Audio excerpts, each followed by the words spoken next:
अपने लोग बोलते कि भाई हम गरीब है, ये है वो है। भले गरीब है, गरीब है, भले गरीब है, लेकिन अपना मन अमीर रखना चाहिए आदमी ने। पानी तो पिला सकता आदमी, अपने घर को आने वाले आदमी को एक गिलास पानी तो पिला सकता। उसके लिए कहाँ रामायण बांचने की गरज है, कहाँ गुरु करने की गरज है। वो भी कलयुग में नहीं हो रहा। अपने अपने बुजुर्ग, अपने बाप दादा क्या बोलते थे, बेटा एक गिलास पानी पिला दे धर्म लगेगा, ऐसे बोलते थे। एक गिलास पानी पिला दे बेटा धर्म लगेगा। तो उसमें भी धर्म लग रहा है। ऐसे थोड़े है कि तुम हरिद्वार जाके धर्म करेंगे। अपने घर को आने वाले आदमी को एक गिलास पानी पिलाएंगे तो भी धर्म लगेगा। कलयुग में वो भी नहीं हो रहा। एक कप चाय पिलाने से धर्म लगेगा, कुछ खाने का होगा तो खाना दे दो तो भी धर्म लगेगा।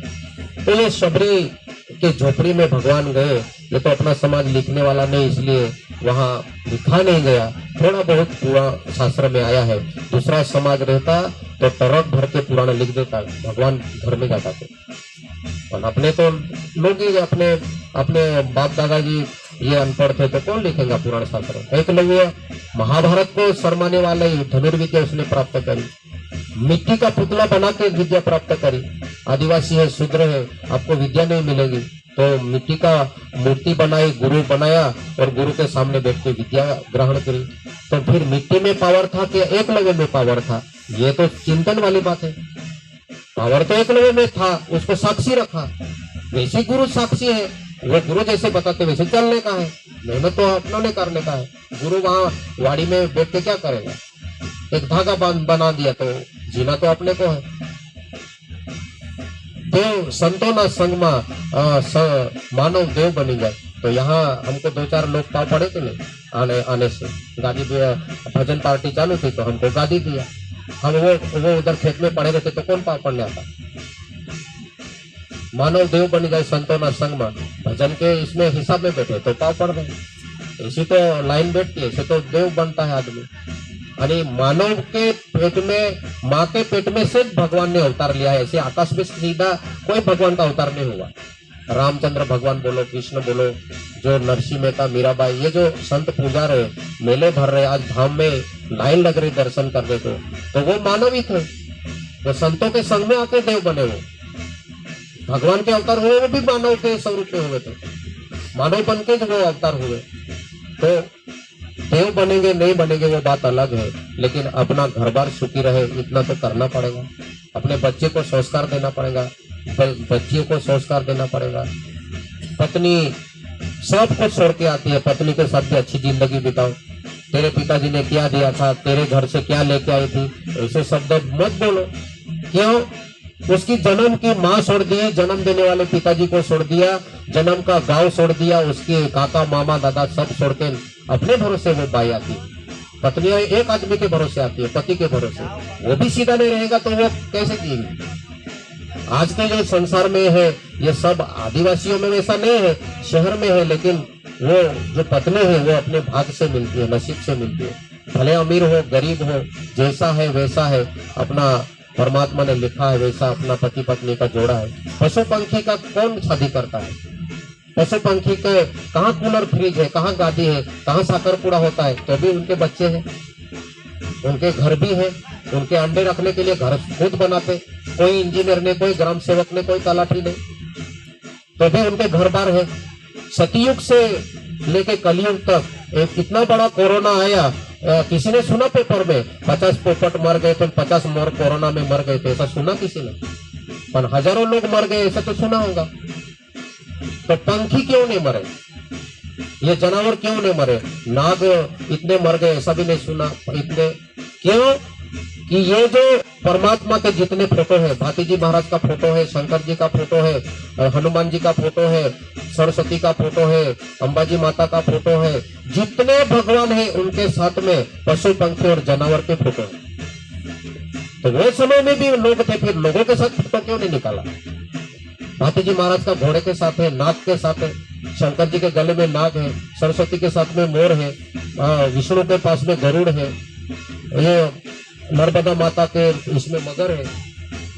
जो माता है, जो देव भगवान है, उनके साथ में दत्त भगवान के साथ में कितने हैं, कैसे कैसे भगवान कैसे कैसे। तो ये जानवर और पशु पंखी क्यों उनके साथ में रखे? कि जानवर और पशु पंखी दगा नहीं देते करके उनके साथ फोटो निकाले भगवान ने। इंसान बदल जाता है। ये तूने ये कैसे ये हिंदी में एक भजन नहीं है, कैसे बनाया भगवान, कितना बदल गया इंसान, कैसा बदल जाता है आदमी। जिसको तुम सहकार्य करो, छोटे बच्चे से लेके बड़ा करो, शादी कर दो, वो शादी करने वाले को, पालने वाले को भी मार देगा आदमी। जानवर पलटी नहीं मारेगा, जानवर दगा नहीं करेगा। बैल को तुम पालो, गाय को पालो, कुत्ते को पालो, रोटी देंगे, इतने ठंडे में भी वो तुम्हारे घर के सामने बैठा रहेगा। वहां से कोई भी आदमी जाएगा तो वो आवाज देगा, म्हणजे वो मालिक को बताता तेरी रोटी का उपकार मैं फेर रहा हूँ।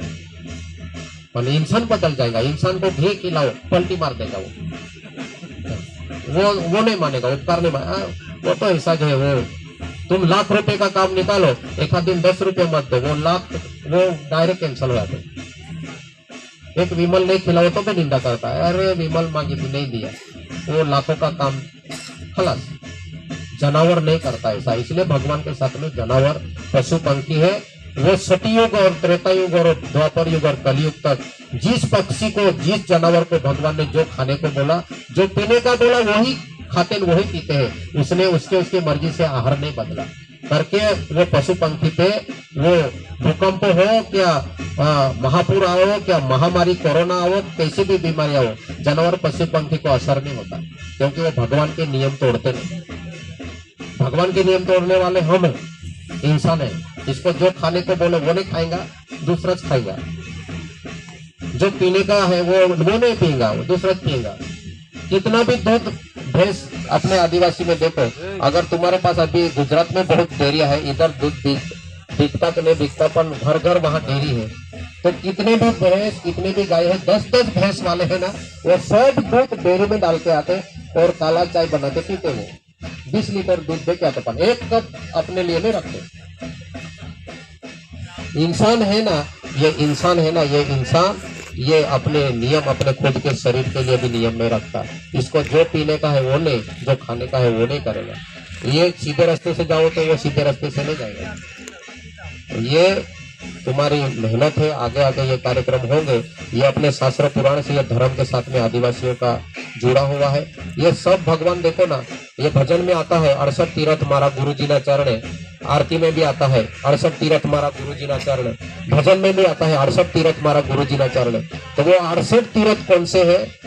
52 तीरथ है ना, 52 तीरथ शक्ति के है, शक्तिपीठ है, सप्तशृंगी है, यमोगी है, वैष्णो देवी है, ऐसे कालिका माता है। ऐसे भारत में, विदेश में, सब धरती पे 52 शक्तिपीठ है। शक्तियों के, देवियों के 52 धाम है। और 12 ज्योतिर्लिंग कुदरती है, ओंकारेश्वर है, घुसरेश्वर है, सोमनाथ है, त्र्यंबकेश्वर है। ऐसे 12 ज्योतिर्लिंग है ना, ये कुदरती है। ये 20 सालों से है। ये इंसान किसने बनाया उसका पता नहीं चल रहा करके उसको कुदरती डिक्लेयर कर दिया। ओंकारेश्वर है, नर्मदा माता जहाँ से निकली है। ऐसे 12 ज्योतिर्लिंग और ये 52, ये 64 होते हैं। और 4 धाम है, 4 जगत गुरु के 4 धाम है। ये 64 और 4 68 तीर्थ। 68 तीर्थ में से 50 तीर्थ सब पहाड़ पे, नदियों में, गंगा किनारे, नर्मदा किनारे, सप्तशृंगी पहाड़ पे है, अस्तंबा पहाड़ पे है, कालिका माता पहाड़ पे है, यमोगी पहाड़ पे है, गिरनार पहाड़ पे है, ये फागवेल, डाकोर, नर्मदा किनारे, गंगा किनारे, तापी के किनारे। 68 में से 50 तीर्थ ऐसे हैं कि सब पहाड़ों पे है। तो हमको ये, तुम एक इतिहास, एक अंदाज करो। आदिवासियों को भले ये ब्राह्मण के हिसाब में अपन बैठते नहीं बैठते वो बात अलग है, लेकिन अस्तंबा ऋषि वहां तप करा है। तांबे की गादी थी, इसलिए तांबा ऋषि बोलते हैं आदिवासी में। तांबे की गादी पे बामण था वो, तो वहां तपस्या करा करके तांबा ऋषि बोलते हैं। तांबे के गादी पे उसने तपस्या करी थी। बामण, आहत्या बामण ऐसा उसका नाम है, आदिवासी पुजारी बोलते हैं उसको। तो वहां वो ऋषि अभी अभी मेले में जेमतेम दूसरे लोग वहां पहाड़ पे चढ़ रहे हैं, वो स्तंभ ऋषि पे। दूसरे लोगों के, शहर के लोगों को तो चढ़ना भी नहीं आता था। फिर वो जमाने में सतयुग, त्रेतायुग, द्वापर में वहां ऋषि की सेवा कौन करता होगा? सप्तशृंगी कहाँ पे है? नासिक में। कैसे पहाड़ पे है? वहां कौन ध्वज चढ़ाता था? अभी तो ये लिफ्ट विफ्ट निकले हैं, तो पहले तो इंसान ध्वज चढ़ाता था सप्तशृंगी पे। पावागढ़ में कौन पानी पहुंचाता होगा? वे संत रहते थे वहां पावागढ़ में, कालिका माता के पुजारी वगैरह, उनको कौन चाय देता होगा, कौन पानी देता होगा? ये सब 68 तीर्थ में से 50 तीर्थ, सब जो तीर्थ है ना पहाड़ पे, ये सब पुजारी, सब सेवादार आदिवासी थे। इनके इतिहास आदिवासी के हैं, क्योंकि ये रामचंद्र भगवान ये वनवास में फिरे, तो वनवास में ये कंदमूल खाते थे, तो कंदमूल निकालने के, ये कांद खोदने के, जमीन में से खोद के निकालने के, फिर उसको अपने भात बनाते वैसे बनाने का, फिर उसके सलाद गिराने का, फिर सलाद को नदी में रखने का, फिर वो पूरी नदी में रखने के बाद उसकी कड़वाहट चली जाती, फिर सवेरे मीठे होते कांद, वो कांद की सलाद, फिर मीठे होने के बाद पत्ते में वो रामचंद्र भगवान को, सीता को देते थे। कौन से जैन समझ और कौन से ब्राह्मण को मालूम था ये इंजीनियरिंग का काम? ये सब आदिवासी कर सकता है। ये जो काम है ना, ये दूसरे समाज को नहीं पता है। कांद कैसे खोदने के, कैसे मिठाई बनाने के, कैसे टोपली में रखने के, नदी में रख के आने का, एक भी नहीं रहे अगर रखने की अक्ल नहीं रहे तो। ये एरिया जो भगवान के साथ में, ऋषि के साथ में, ये बड़े बड़े आश्रम चले, वहां अपने लोग थे। लेकिन धीरे धीरे क्या हुआ कि ये शबरी का नाम निकलेंगे तो रामायण उनकी हो जाएंगी। अभी वाल्या कोड़ी जब तीसरी चौथी पांचवी में अपने को कहानी आई थी, तो वाल्या लुटेरा था, वाल्या कोड़ी चोर था, आदिवासी था, ऐसा था। अभी वाल्या कोड़ी ने चोर लुटेरा था जब तो आदिवासी था बोले, और रामायण लिख दिए राम के जन्म के पहले से, तो दूसरा समाज बोलता वो वाल्मीकि हमारा था बोले। अभी बदल गए, जब अच्छी बात आई तो बोले हमारा है, चोर था तो बोले आदिवासी था। जब तीसरी चौथी में जूनी कहानी थी वाल्या कोड़ी की, उसने रामायण लिख दी, राम भगवान के जन्म के पहले लिख दिया, तो अभी दूसरा समाज बोलता वो तो हमारा था। मतलब खराब है वो अपना है, अच्छा है वो उनका है, ऐसा बना के दिया आप लोगों को। नहीं तो ओरिजिनल जो धर्म को, समाज को सेवा करने वाले, मुंह में से रोटी निकाल के देने वाली समाज तो अपनी है। ये बच्ची को गाय दे देते, खेती बाड़ी दे देते, बच्ची को घर बना देते, शादी करा देते, बच्ची को जायदाद देते पिताजी के, ऐसे अपने समाज में है, दूसरे समाज में नहीं है। शादी करने के बाद भी पिताजी उसका बंदोबस्त करता, ऐसे दूसरे समाज में नहीं है, अपने समाज में। तो ये विश्व 9 अगस्त तक क्यों निकाला है? यूनो में मीटिंग हुई, आदिवासी का गौरव करो। क्यों गौरव करो? इसमें ऐसे गुण है कि दूसरे समाज में नहीं है, करके तो गौरव करने को बोला है। बेटी, ये अभी सब ट्रक के पीछे, दवाखाने में, सब दवाखाने में लिखते बेटी बचाओ, बेटी पढ़ाओ, बेटी बचाओ। अरे आदिवासी ये धरती पे जब से आया था ना, जब बेटी और बेटे में कभी भेद नहीं करा अपने समाज में। बेटी जन्म में आती तो भी खुश, बेटे जन्म में आते तो भी खुश, ऐसा समाज अपना है। बेटी है तो भी खुश, बेटे नहीं रहेंगे तो भी खुश, बेटे नहीं रहेंगे तो भी खुश, ऐसे दूसरे समाज में नहीं है। तो ये ऐसे गुण है अपने में, धर्म के, दया के, इसलिए ये समाज में 9 अगस्त को विश्व ने गौरव करने को बोला है इसको। और ये 5 तत्व आए हैं इसमें, गीता में, रामायण में। पृथ्वी है, आकाश है, वायु है, जल है, अग्नि है। ये शरीर 5 तत्व से बना है। तो अपने बाप दादा ने तो ये गीता रामायण नहीं पढ़ी थी, फिर भी धरती को पूजते थे, आकाश को पूजते थे, सूर्य को पूजते थे, हवा को पूजते थे। ये अपने बाप दादा ने कुछ पुराण नहीं पढ़ा, फिर भी ये तत्वों को पूजते थे। ये जो आध्यात्मिक तत्व है शरीर में, शरीर जिस तत्व का बना है, उसको तो आदिवासी लोग पूजते थे, आज भी पूजते हैं। अपने निसर्ग को पूजते थे, कुदरत को पूजते थे, सूर्य को मानने वाले, चंद्र को मानने वाले। ये कैलेंडर बेलेंडर पहले कहाँ थे? अपने चांद के ऊपर ही तिथि निकालते थे कि अमुक यात्रा अमुक तारीख पे आता है, पूनम को आता है, अमावस्या को आता है, ऐसे अपना हिसाब था। तो ये धर्म की बात है, ये अपने समाज में पहले से जो है, अपने वनस्पति को पूजना, धरती को पूजना, ये अपने समाज में पहले से है। लेकिन अपने को धीरे धीरे धीरे धीरे बहुत दूर कर दिया। ये तुम्हारा नहीं, वो तुम्हारा नहीं, ये तुम्हारा नहीं, वो तुम्हारा नहीं। ये धान धान्य है, जो अनाज है, ये खेत में से घर में लाने के लिए भी अपने दाए कुछ न कुछ उनकी जितनी बने उतनी विधि करके घर में लाते थे अनाज। ऐसा तो डायरेक्ट अनाज नहीं लाते थे, कुछ भी विधि करते होंगे वो, लेकिन वहां खेत में विधि करने के बाद ही अनाज घर में लाते थे। कि हमारे जो कोणी माता है, यहाँ मोगी अपन जिसको बोलते, कणी कंसरी बोलते, तो भले कितना भी अनाज निकला है, लेकिन वहां देव करके घर में लाते थे। और घर में भी इतनी खुशी रहती थी, घर को लीपते थे, पोतते थे, घर को झाड़ू मारते थे। आज अपने खेत में से अनाज घर को लाने वाले हैं, तो घर के अपनी माँ, बहन, बेटी, ये भी खुशी में रहते थे। तो वो जब इतनी गरीबी में भी वो लोग जिए, क्योंकि उसको देव मानते थे। अपने खड़े खड़े खाना नहीं खाने का, खड़े ये अनाज का जो खाते खाते तुम नीचे मत गिराओ। उनको कोई पुराण शास्त्र नहीं मालूम था, फिर भी अपने माँ बाप बोलते थे कि ऐसा मत खाओ, खड़े खड़े नहीं खाते, इनको बैठ के खाते हैं। अभी तो जितने पढ़े लिखे हैं वो सब खड़े खड़े खाते हैं। तो बोलते हैं हमको अकल है, तुमको कहाँ अकल है।